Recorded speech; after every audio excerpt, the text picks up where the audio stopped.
Kita banyak kekurangan. Wa khuliqal insanu dha'ifa. Manusia ini diciptakan banyak kelemahan-kelemahan yang ada pada dirinya. Allah Subhanahu wa taala beritahu hal ini kepada kita supaya kita ini sadar diri bahwa kita ini banyak sifat-sifat buruk. Kita ini punya banyak kelemahan. Al-insan makhalul khata' wan nisyan. Manusia itu tempatnya salah dan lupa. Kullu bani Adam khata'un wa khairul khata'in at-tawwabin. Semua anak cucu Adam ini banyak salahnya. Termasuk para nabi pun banyak yang mengaku di hadapan Allah mereka bersalah, apalagi kita. Dan sebaik-baik orang yang bersalah ini yang mau mengaku salah di hadapan Allah. Minta maaf, bertobat kepada Allah, istighfar kepada Allah Subhanahu wa taala. Innal insana khuliqa halu'a. Manusia ini diciptakan oleh Allah dan di dalam diri manusia ini ada sifat cemas, khawatir. Wa kanal insanu ajula. Manusia ini punya sifat tergesa-gesa. Banyak sifat-sifat buruk yang Allah Subhanahu wa taala ceritakan di dalam Al-Qur'an. Oleh karenanya ketika dulu Allah ingin menciptakan manusia, malaikat ini bertanya kepada Allah. Qalu ataj'alu fiha may yufsidu fiha wa yasfiku dima wa nahnu nusabbihu bihamdika wa nuqaddisu lak. Ya Allah, kenapa harus diciptakan manusia? Manusia ini kan banyak salahnya, banyak lupanya, banyak keburukannya. Nanti dia akan melakukan pertumpahan darah, buat kerusakan, pertengkaran. Sudah cukup kami saja para malaikat yang selalu mensucikanmu dan bertasbih kepadamu ya Allah. Itulah hakikat sifat manusia. Bahkan manusia di dalam Al-Quran dikatakan dzaluman jahula, zalim dan jahil. Inna aradna amanata 'alas samawati wal ardi wal jibal fa abaina an yahmilnaha wa ashfaqna minha wa hamalaha al-insan innahu kana zaluman jahula. Manusia itu zalim dan jahil. Banyak lagi di dalam Al-Quran Allah SWT ceritakan bagaimana sifat-sifat kekurangan yang ada dalam diri manusia. Namun di tengah-tengah kekurangan kita yang sangat banyak, kelemahan kita yang sangat banyak, dosa kita yang sangat banyak, Allah Subhanahu wa taala umumkan bahwa Allah Subhanahu wa taala siap ampunkan dosa-dosa kita.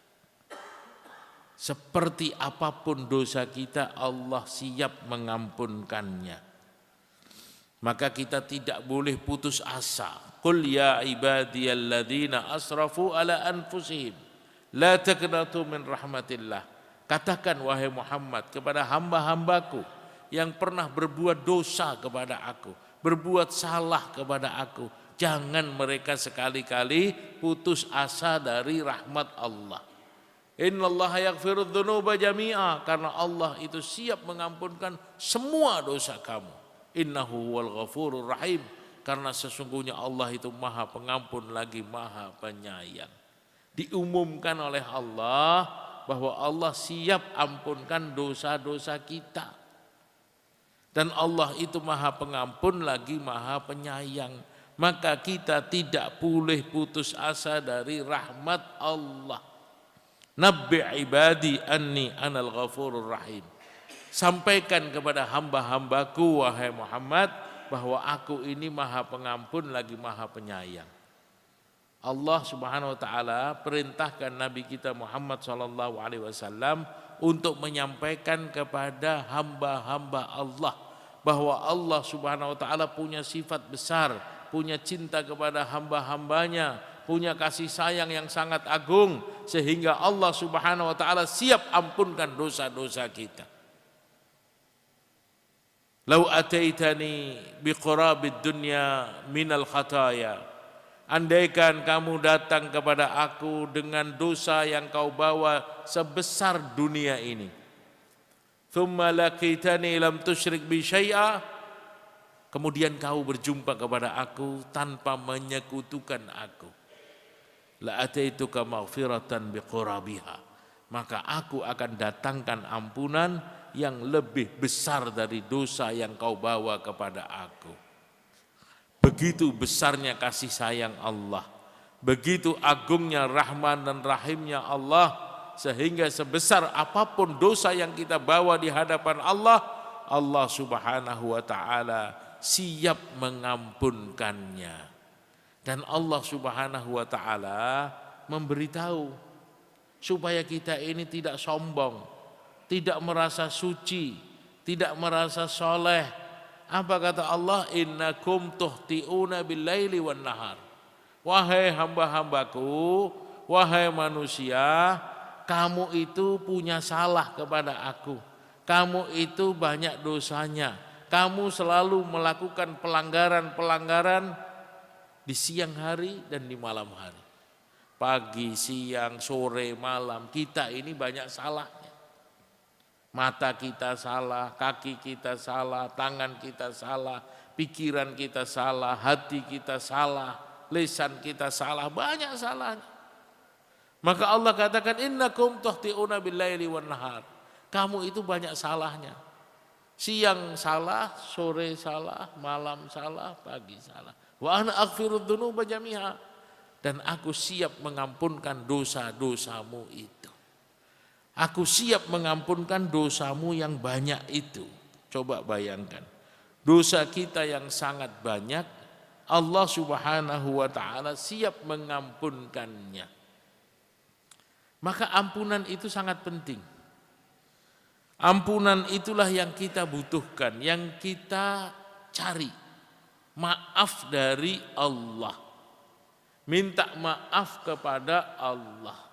Maka doa yang diajarkan oleh Nabi SAW kepada istrinya saat beliau bertanya, apa yang sebaiknya aku ucapkan ketika aku menjumpai Lailatul Qadar? Nabi SAW katakan, ya Aisyah, quli Allahumma innaka afuun tuhibbul afwa fa'fu anni.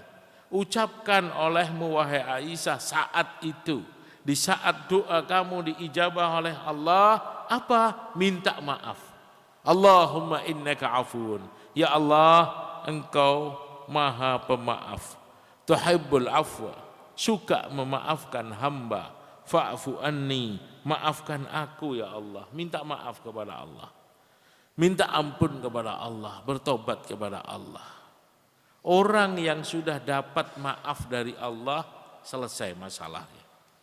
Allah yang sudah diampuni dosanya oleh Allah, rampung urusannya. Baik urusan dunia, apalagi urusan akhirat. Coba kita lihat di dalam sejarah. Orang-orang yang jahat, orang-orang yang bengis, orang-orang yang banyak dosa, orang-orang yang jahil. Tapi ketika dia sadar atas kesalahannya, kemudian minta maaf kepada Allah, Allah maafkan salahnya, Allah ampuni dosanya, Allah rubah dirinya. Dan ketika perubahan itu terjadi, subhanallah, luar biasa. Siapa yang tidak kenal dengan Umar bin Khattab radhiyallahu anhu? Bagaimana jahilnya dia di masa jahiliyah. Bagaimana bencinya dia kepada Nabi SAW. Bagaimana kasarnya kelakuannya. Sehingga terkadang Umar bin Khattab radhiyallahu anhu itu, ketika dia mengingat perbuatan dia di masa jahiliyah, dia tertawa sendiri. Dia heran, kok saya ini sebodoh itu di masa jahiliyah. Kok saya sebodoh itu di masa jahiliyah. Karena bodohnya, karena jahilnya. Tapi ketika dia bertobat kepada Allah, minta ampun kepada Allah, minta maaf kepada Allah, Allah Subhanahu wa ta'ala ampunkan dosa-dosanya. Allah maafkan kesalahannya, Allah bersihkan jiwanya, bahkan dia menjadi khalifatur Rasul sallallahu alaihi wasallam. Makamnya di samping Nabi sallallahu alaihi wasallam di Masjid Nabawi Asy-Syarif di Madinah Munawwarah. Bahkan Nabi sallallahu alaihi wasallam pernah bersabda, "Lau kana min ba'di nabi lakana Umar nabiyan." Andaikan setelah aku ada seorang nabi, maka Umar yang pantas menjadi nabi setelahku. Subhanallah, luar biasa. Padahal tadinya pendosa, tadinya jahil. Kenapa sampai sehebat itu? Karena sudah diampuni oleh Allah, karena sudah dimaafkan oleh Allah, bersih dari segala dosa. Fudail bin Iyad rahimahullah, dia itu orang yang cukup terkenal kejahatannya. Kalau seseorang mendengar nama dia takut karena kasar, suka menyakiti orang, suka mengambil barangnya orang, suka melukai orang. Di mana-mana orang membicarakan dia, bukan membicarakan kebaikannya, membicarakan keburukannya. Karena memang orang itu jahat sekali. Suatu hari ketika dia ingin melakukan aktivitas bodohnya, ketika dia ingin melakukan perbuatan buruknya, ketika dia mau menaik di satu rumah, terdengar lantunan Al-Quran dari balik dinding rumah. Lantunan Al-Quran yang dibaca oleh seseorang dari balik dinding rumah tersebut. Ayat itu berbunyi, alam ya'ni lilladzina amanu an tahsha'a qulubuhum li dzikrillah wa ma nazala minal haqq wa la takunu kalladzina utul kitaba min qablu fatala 'alaihimul amadu faqasat qulubuhum wa katsirun minhum fasiqun. Artinya adalah, apakah belum datang masanya? Apakah belum datang saatnya seseorang itu bertobat kepada Allah dan melembutkan hatinya untuk Al-Quran? Apa yang ditunggu-tunggu oleh seseorang? Kenapa hatinya keras? Kenapa dia tidak melembutkan, melunakkan hatinya? Kapan masanya? Maka mendengar lantunan ayat itu, dia sadar. Dan dia mengatakan, al-an ya Fudail. Sekarang waktunya wahai Fudail. Sekarang waktunya wahai Fudail. Dia mengatakan pada dirinya sendiri, saya tidak akan menunda-nunda lagi pertobatan saya kepada Allah. Sekaranglah waktu yang tepat untuk saya bertobat kepada Allah. Maka dia urungkan niat jahatnya dan dia berniat untuk menjadi orang soleh. Dia niat menjadi orang yang baik. Maka dia pergi ke Makkah Mukarramah, Madinah Munawwarah, belajar agama, khusyuk ibadah, minta ampun, minta maaf kepada Allah, sampai dia menjadi seorang ulama besar yang sangat terkenal. Kemana dosa-dosa itu? Sudah diampunkan oleh Allah. Kemana kesalahan-kesalahannya yang banyak? Sudah dimaafkan oleh Allah, karena dia betul-betul sungguh-sungguh minta maaf. Sungguh-sungguh minta maaf kepada Allah. Allah kan janji, kalau kamu datang kepada aku, bertobat dan minta maaf, aku ampuni dosamu, aku maafkan kesalahanmu.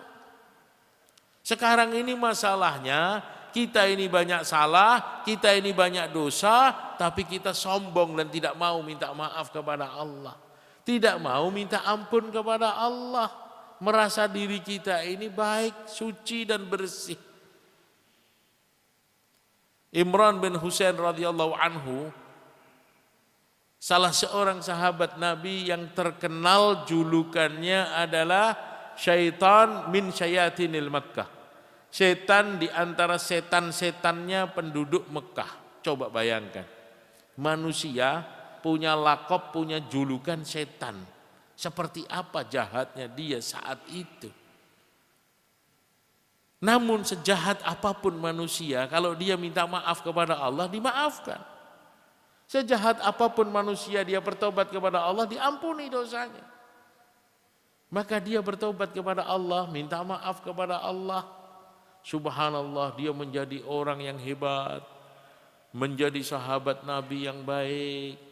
Bahkan dikatakan oleh Ibnu Sirin bahwa tidak ada seseorang penghuni Basrah yang lebih kuat imannya dan lebih takwa kepada Allah dibandingkan Imran bin Husain radhiyallahu anhu. Kemana dosa-dosanya? Sudah hilang.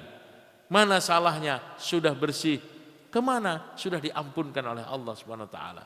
Karena dia betul-betul sungguh-sungguh minta ampun dan minta maaf kepada Allah. Oleh karena itu Bapak Ibu Saudara sekalian, amalan-amalan besar di dalam Islam yang kita lakukan itu pahala pertamanya Allah berikan yang paling besar, yaitu ampunan. Contohnya kita puasa. Apa pahala puasa? Pahala puasa itu yang utama adalah ampunan.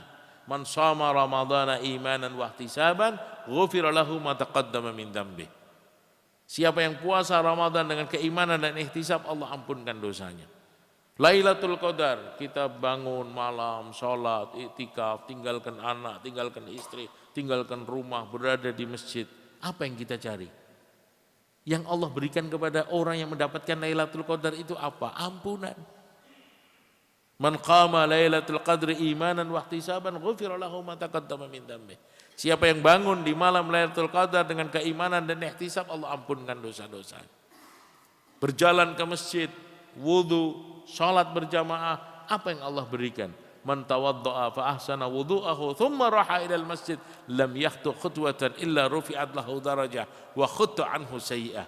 Ketika seseorang wudu dari rumah berjalan ke masjid untuk melakukan salat berjamaah, tidaklah dia langkahkan satu langkahnya kecuali Allah naikkan derajat, gugurkan dosanya. Naik derajat, gugur dosa. Naik derajat, gugur dosa. Haji, pengorbanan besar, pengorbanan harta, pengorbanan waktu, pengorbanan tenaga. Waktunya panjang, hartanya banyak yang dikeluarkan, tenaganya letih. Apa yang dicari? Apa yang didapatkan? Dan apa yang Allah berikan kepada orang yang buat pengorbanan besar itu? Ampunan. Man hajjal baita walam yarfus walam yafsuk raja'a ka yaumin waladathu ummuhu. Orang yang menunaikan ibadah haji, dia tidak berbuat rafas dan fusuk, ketika kembali dibersihkan dari dosa seperti bayi yang baru lahir dari perut ibunya. Duduknya kita di majelis taklim saat ini, pagi hari ini, setelah sholat subuh berjamaah, apa yang Allah berikan kepada kita? Ankumu maghfuran lakum qad buddilat sayyiatikum hasanat. Ketika kita duduk dari awal sampai akhir dengan ikhlas karena Allah, ketika mau bangkit, mau berdiri, Allah kirim malaikat mengatakan ankumu maghfuran lakum, berdirilah kamu dengan ampunan Allah. Allah telah gantikan kesalahan-kesalahan kamu dengan kebaikan-kebaikan. Jadi amalan-amalan Islam yang besar, yang agung ini, hadiahnya dari Allah yang pertama adalah ampunan. Karena kita ini sangat membutuhkan ampunan dari Allah. Kalau dosa kita sudah diampunkan, selesai masalah. Orang gelisah hatinya, kenapa? Masih ada dosa yang belum diampunkan. Rizkinya susah, kenapa? Ada dosa yang belum diampunkan oleh Allah. Pikirannya kacau, kenapa? Ada dosa yang belum diampunkan. Banyak masalah, kenapa? Ada dosa yang belum diampunkan. Zaharal fasadu fil barri wal bahri bima kasabat aydin nas. Terjadinya kerusakan di muka bumi, di daratan, di lautan, itu karena salah manusia kepada Allah. Karena dosa manusia kepada Allah. Ma asaba min musibatin illa fa bima kasabat aydikum. Terjadinya musibah dalam kehidupan manusia itu dikarenakan dosa manusia kepada Allah, salah manusia kepada Allah. Jadi sadar atau tidak sadar, kita harus tahu dan yakin bahwa kita ini sangat membutuhkan ampunan Allah. Dan Allah sudah siap mengampunkan dosa kita. Yang bahaya itu apa? Yang bahaya itu ketika Allah Subhanahu wa taala sudah ampunkan dosa kita, tapi kita ini masih terganjal. Kenapa terganjal? Karena ternyata kita masih punya salah kepada manusia. punya salah kepada makhluk-makhluk Allah, punya salah kepada saudara-saudara kita. Ini yang mengganjal, ini yang menyebabkan urusan kita tidak mulus. Allah siap ampunkan ketika kita punya salah kepada Allah. Karena Allah sudah umumkan, sebesar apapun dosa kamu, aku akan ampunkan. Tapi bagaimana dengan kesalahan kita sesama manusia? Bagaimana dengan perbuatan kita yang mengambil hak seseorang? Bagaimana jasad kita yang menyakiti perasaan orang lain? Allah Subhanahu wa taala tidak akan ampunkan sebelum orang yang kita sakiti memaafkan kita.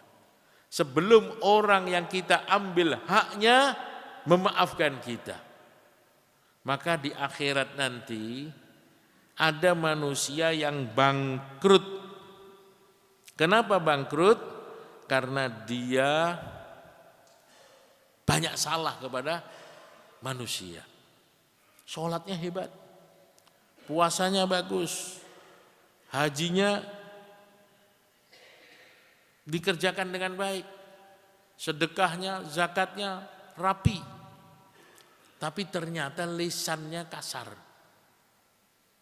perbuatannya buruk, suka menyakiti saudara-saudaranya.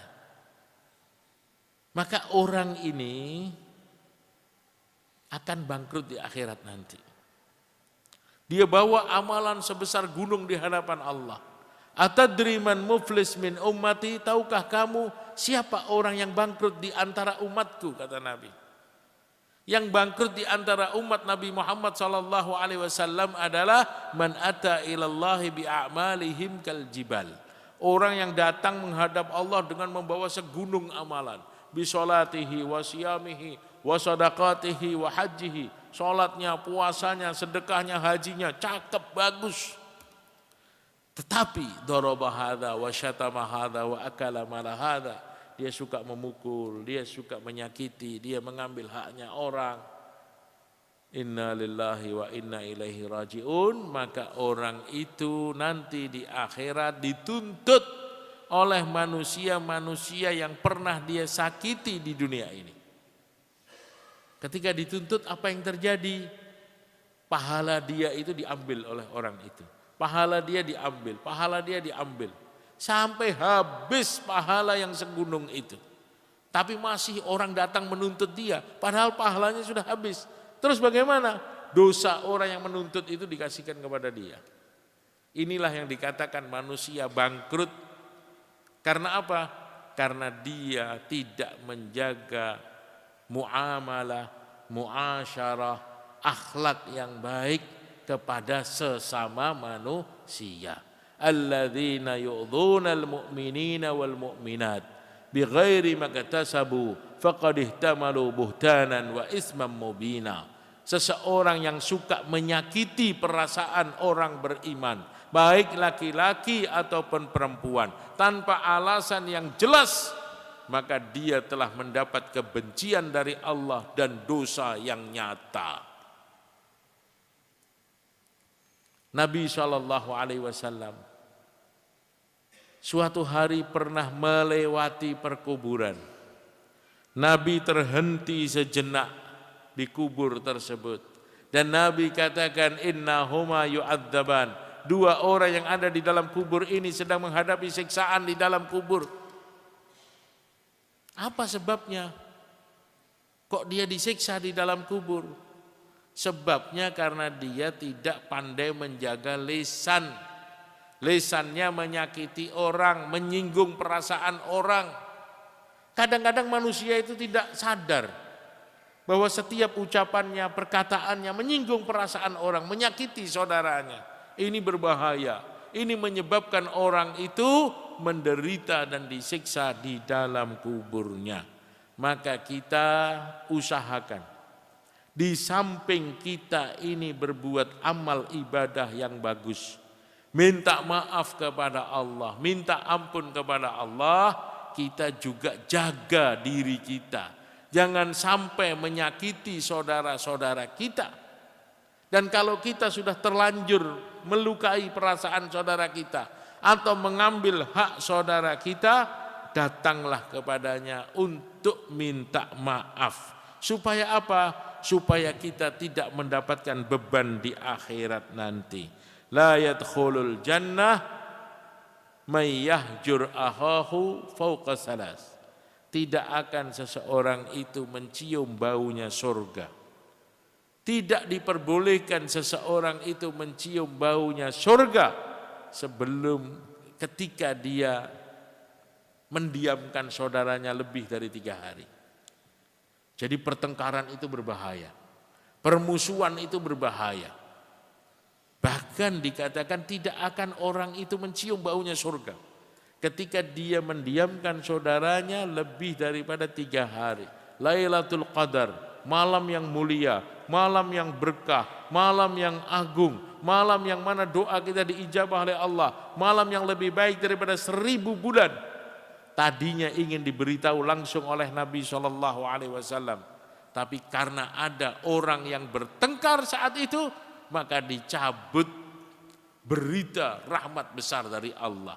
Kharajtu li ukhbirakum bilailatul qadar. Aku keluar untuk memberitahu kamu mengenai Lailatul Qadar. Ternyata fatalaha fulan wa fulan.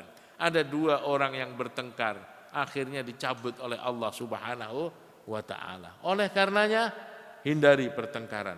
Saling memaafkan satu dengan yang lain. Karena orang yang memaafkan adalah orang yang menang. Orang yang memaafkan adalah kekasih Allah. Orang yang memaafkan orang yang beruntung. Ada satu orang yang berkali-kali disampaikan oleh Nabi bahwa dia ahli surga. Dia ahli surga. Dia ahli surga. Sahabat-sahabat yang lain iri. Luar biasa orang itu. Apa kelebihannya? Apa kehebatannya? Diintiplah oleh sahabat-sahabat yang lain. Apa keistimewaan orang itu? Setelah diintip, ternyata biasa-biasa saja. Sholatnya biasa-biasa saja. Malam harinya biasa-biasa saja. Bacaan Qur'annya biasa-biasa saja. Tidak beda dengan sahabat yang lain. Tapi kok Nabi berkali-kali katakan dia ahli surga. Akhirnya ditanya, apa sebetulnya kelebihan kamu? Kok berkali-kali Nabi sampaikan bahwa dirimu ini ahli surga? Maka dia katakan, setiap hari sebelum saya tidur, saya maafkan semua kesalahan saudara-saudara saya. Saya tidak menyimpan dendam di dalam hati saya. Saya ikhlaskan semua yang terjadi. Maka subhanallah, dari jiwa pemaaf itu, orang tersebut dikatakan ahli surga.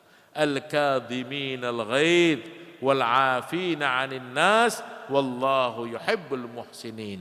Orang-orang yang mampu menahan emosinya ketika dia marah dan memaafkan untuk saudara-saudaranya, dan Allah mencintai orang-orang yang berbuat baik.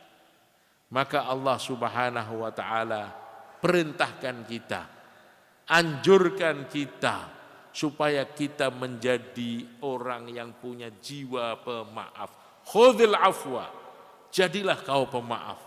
Ambillah sifat pemaaf itu, masukkan dalam dirimu. Khudhil afwa wa'mur bil 'urfi wa'rid 'anil jahilin. Kenapa? Karena orang yang memaafkan adalah orang yang menang. Orang yang memaafkan adalah orang yang bahagia. Orang yang memaafkan adalah orang yang sukses dunia dan akhirat. Maka insya Allah melalui bulan Ramadan yang besar, yang berkah, yang sudah kita arungi, yang sudah kita jalani 1 bulan penuh dari awal sampai akhir, supaya amalan-amalan itu utuh, supaya amalan-amalan itu tidak bocor, maka marilah kita saling memaafkan satu dengan yang lain. Karena memang manusia itu punya sifat salah dan lupa. Manusia itu lemah. Manusia itu banyak dosanya. Marilah saling memaafkan. Tidak akan pernah rugi orang yang mendahului minta maaf kepada saudaranya. Karena itu adalah perintah Allah. Itulah kebaikan yang akan mengangkat derajat kita setinggi-tingginya di sisi Allah Subhanahu wa taala. Mudah-mudahan Allah Subhanahu wa taala berkahi pertemuan kita pada pagi hari ini, dan Allah Subhanahu wa taala terima amal Ramadan kita dari awal sampai akhir, dan insya Allah kita menjadi orang yang menang, bebas dari neraka, dosa-dosa kita diampuni oleh Allah Subhanahu wa taala di penghujung Ramadan. Itu saja sedikit yang dapat kami sampaikan. Kalau ada yang mau ditanyakan, insya Allah kami persilahkan. Kalau tidak, kita tutup dengan doa. Bismillah. Ya, bismillah, sampaikan.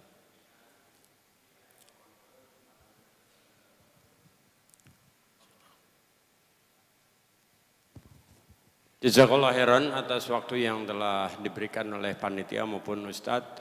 Sangat menarik kajian singkat ilmiah maupun tausiah subuh pagi hari 29 Ramadan. Ataupun ada saudara-saudara kita sebagian yang telah memasuki hari ke-30 Ramadan. Jadi berkaitan dengan yang antum sampaikan tadi, bagaimana sikap kita atau menyikapi ada beberapa oknum ustadz yang gemar mentahjir seperti bid'ah, sesat, syiah atau khawarij kilabunar. Bagaimana sikap kita mensikapinya? Demikian. Assalamualaikum warahmatullahi wabarakatuh. Waalaikumsalam warahmatullahi wabarakatuh. Insya Allah kita sekarang ini sudah berada di akhir zaman. Nabi SAW katakan, bu'istu ana wasa'ah kahatain, kata Nabi. Saat aku diutus dengan datangnya hari kiamat seperti dua jari ini. Artinya apa? Sudah dekat. Kita ini sudah dekat dengan kiamat. Kita ini sebentar lagi akan mati. Masa urusan itu tidak rampung-rampung sejak dulu? Masih saja gontok-gontokan. Kan yang sorak-sorak adalah setan. Yang bersorak-sorak adalah setan. Yang bodoh kita. Mau diadu domba dengan setan. Maka kita tidak perlu. Ya, karena setiap pendapat itu insya Allah ada dalilnya. Yang pakai kunut punya dalil, yang enggak pakai kunut juga punya dalil. Yang bismillahnya dijaharkan punya dalil, yang disirkan punya dalil, yang zikir keras punya dalil, yang zikirnya sir punya dalil, yang tarawehnya 11 rakaat punya dalil, 23 punya dalil. Tidak perlu bertengkar dan tidak perlu membid'ah-bid'ahkan. Ya, kenapa? Karena itu sudah tuntas dibahas oleh para alim ulama kelas langit. Alim ulama yang enggak makan kerupuk. Alim ulama yang enggak nonton sinetron. Sudah membahas urusan itu lengkap, tuntas, selesai. Tinggal kita jalanin saja. Oh, mau yang 23, fadal, silakan. Mau yang 11, silakan, semuanya sudah ada dalilnya. Bid'ah terbesar itu ketika kita bertengkar, itu bid'ah yang terbesar. Maka kita jangan mau ditipu oleh setan. Satu hari Nabi SAW mengutus rombongan. Di dalam rombongan sebelum berangkat Nabi sampaikan, la tusallil asr illa fi Bani Quraidah. Jangan kamu sholat asar sebelum sampai Bani Quraidah. Berangkatlah rombongan ini. Di tengah jalan belum nyampe Bani Quraidah sudah masuk waktu asar. Maka sahabat ini terpecah saat itu. Sebagian mengatakan inna sholata kanat alal mu'minina kitaban mawquta. Sholat ini bagi orang beriman enggak boleh tawar-menawar, sudah datang waktunya ya harus sholat dimanapun kita berada. Sebagian lagi mengatakan oh tidak, Nabi kan sudah pesan jangan sholat asar sebelum sampai Bani Quraidah. Sebagian lagi mengatakan Nabi pesan itu maksudnya supaya kita cepat jalannya sehingga asar sudah sampai sana. Oh enggak bisa, pokoknya Nabi pesan suruh sholat asar di sana, saya mau sholat asar di sana. Yang satu lagi, oh ini sudah masuk waktu sholat. Nabi maksudnya supaya kita cepat-cepat. Kalau sekarang ternyata belum sampai asar di sana, ya sudah kita sholat di sini karena sudah masuk waktunya. Akhirnya dua-duanya melakukan sesuai dengan pendapatnya masing-masing. Setelah mereka selesai, datang lagi kepada Nabi SAW bercerita mengenai perselisihan pendapat di antara mereka. Apa kata Nabi SAW? Kilahuma ala khair, semuanya benar, semuanya baik, semuanya punya tujuan sesuai dengan kehendak Allah dan Rasulnya. Tidak ada yang disalahkan, baik yang sholat duluan ataupun yang sholat sampai di Bani Quraidah. Jadi bab ini harus kita fahami. Jangan sampai gara-gara hal-hal tersebut ada pertengkaran. Inilah bid'ah yang tidak diinginkan oleh Nabi SAW. Mudah-mudahan kita difahamkan bab ini karena kehancuran umat Islam ketika bertengkar. Wa idza tasabat ummati saqatat min ainillah. Kalau umatku sudah caci mencaci satu dengan yang lain, bertengkar, jatuh mereka dari pandangan Allah. Kalau sudah jatuh dari pandangan Allah, Allah tidak lihat, Allah melengos dari mereka. Bagaimana Allah mau menolong? Allah lihat aja nggak mau. Kenapa? Gara-gara bertengkar. Maka hindari pertengkaran di antara kita supaya datang pertolongan dari Allah. Kullama hamamtu bi'adzabin ala ahlil ardi nadhartu an salas. Kalau aku ingin menurunkan azab di muka bumi, kata Allah, aku lihat dulu 3 hal. Salah satunya adalah al-mutahabbina fillah, umat Islam yang berkasih sayang satu dengan yang lain. Tidak ada pertengkaran di antara mereka. Inilah amalan besar yang akan menarik rahmat Allah dan membuang azab Allah Subhanahu wa ta'ala. Ada lagi? Ya, silakan. Assalamualaikum warahmatullahi wabarakatuh. Waalaikumsalam warahmatullahi. Saya teringat cerita Hamka, referensi yang saya baca, Ustadz. Kata Hamka, ketika saya membaca sekitar 20 kitab, saya masih suka menyalahkan orang lain. Tetapi ketika saya membaca sekitar 200 kitab, saya tidak pernah menyalahkan orang lain lagi.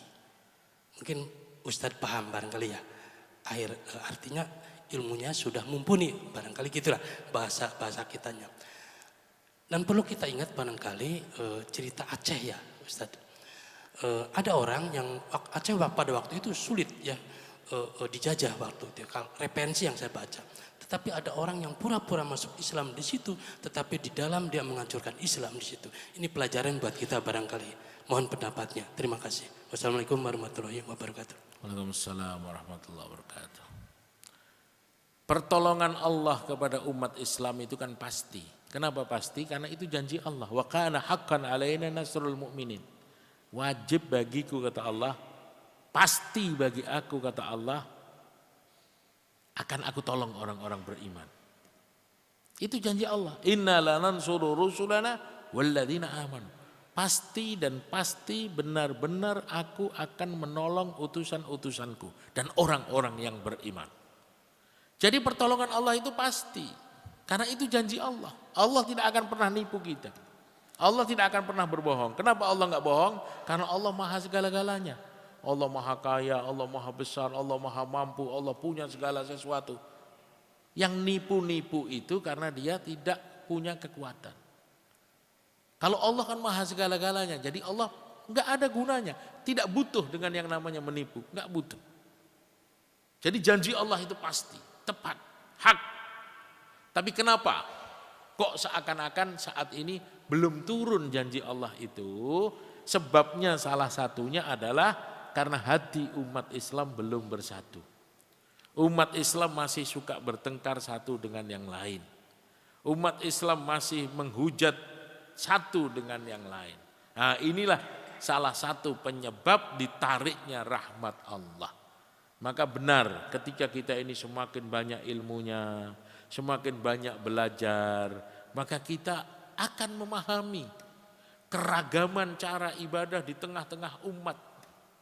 Ya, karena pendapat-pendapat ulama mengenai cara beribadah itu macam-macam. Dan itu semua ada dalilnya. Maka kita jangan pakai kacamata kuda. Kacamata kuda itu yang kita lihat, yang kita tahu saja. Selain daripada itu kita buta, sehingga kita salahkan saudara-saudara kita. Tidak.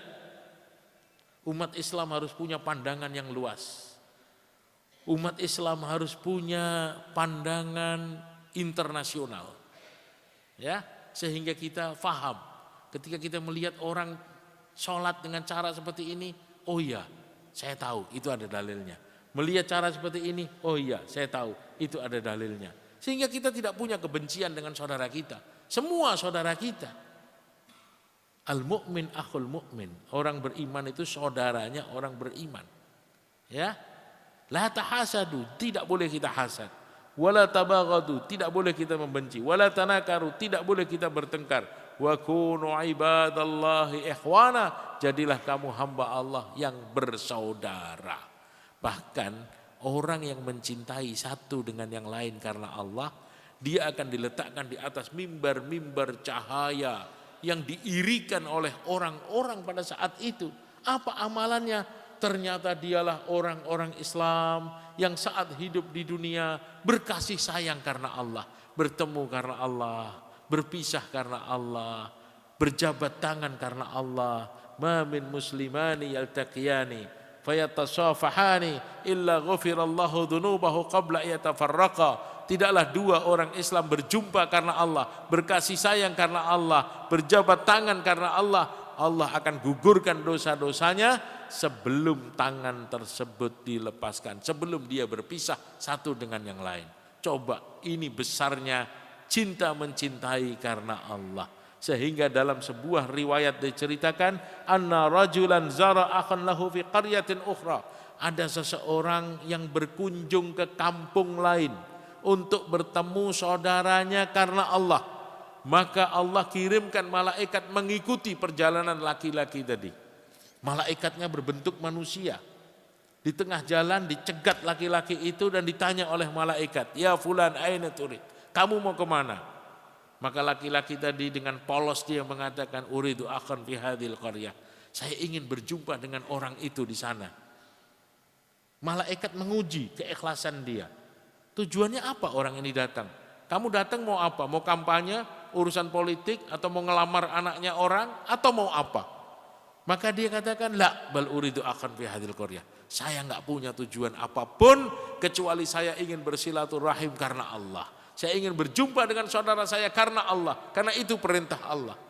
Maka malaikat mengaku. Setelah mendengar keikhlasan orang ini untuk berjumpa saudaranya karena Allah, baru malaikat tadi mengatakan, inni malakun. Aku ini sebetulnya malaikat yang diutus oleh Allah untuk mengatakan kepada kamu, innallaha ta'ala ahabbaka kama ahbabtahu fillah wa aujabalakal jannah. Sesungguhnya Allah cinta kepada kamu sebagaimana kamu cinta kepada saudara kamu, dan Allah wajibkan dirimu masuk ke dalam surga. Jadi mencintai saudara kita itu subhanallah, la yu'minu ahadukum hatta yuhibba li akhihi ma yuhibbu li nafsihi. Tidak beriman salah seorang di antara kamu sebelum kamu mencintai saudaramu seperti kau mencintai dirimu sendiri. Maka saling memaafkan, saling mencintai, itulah sifat orang beriman. Dan kalau kita mau menang, tidak mau konyol, tidak mau bangkrut di akhirat nanti, milikilah sifat pemaaf dan sifat saling mencintai karena Allah Subhanahu wa taala. Cukup insyaallah. A'udzubillahi minasyaitonirrajim. Bismillahirrahmanirrahim. Alhamdulillahirabbil alamin. Allahumma shalli ala sayidina Muhammad wa ala ali sayidina Muhammad. Ya awwalal awwalin, ya akhiral akhirin, ya dzal quwwatil matin, ya rahimad du'afa wal masakin. ظلمنا أنفسنا وإن لم تغفر لنا وترحمنا لنكونن من الخاسرين. رب اغفر وارحم وتجاوز عما تعلم إنك أنت أعز الأكرم. ربنا آتنا في الدنيا حسنة وفي الآخرة حسنة وقنا عذاب النار. ربنا تقبل منا إنك أنت السميع العليم وتب علينا إنك أنت التواب الرحيم. وصلى الله على سيدنا محمد خير خلقه وعلى آله وصحبه وبارك وسلم. سبحانك اللهم ربك رب العزة عما يصفون سلام على المرسلين والحمد لله رب العالمين. سبحانك اللهم وبحمدك أشهد أن لا إله إلا أنت أستغفرك وأتوب إليك. السلام عليكم ورحمة الله وبركاته.